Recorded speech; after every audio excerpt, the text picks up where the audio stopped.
Salam, hormatly Ata Vatan TV YouTube kanalynyň tamaşaçylary.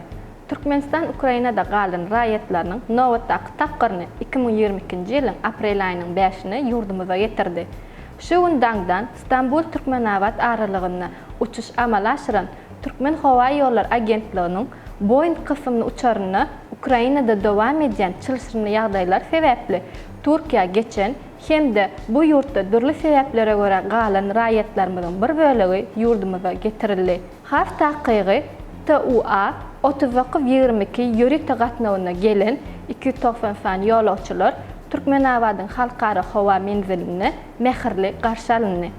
Deşli gulluklar tarapyndan raýatlarymyz uçuş döwrüne ve ýurdumyza gelen ähli hyzmatlary ýokary derejede döwrüň talaplaryna laýyklykda ýerine ýetirildi.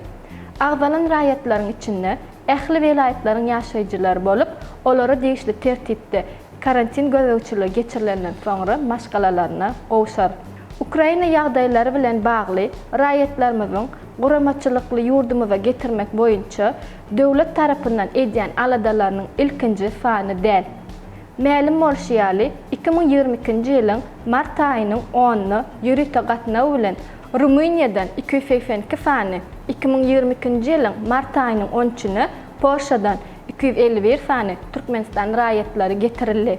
Hormatly tamaşaçylarymyz, eger de siz ýurdumyzda bolup geçen ähli täzeliklerden birinji habarly bolmak isleseňiz, Ata Vatan TV YouTube kanalymyza agza bolmagy unutmaň.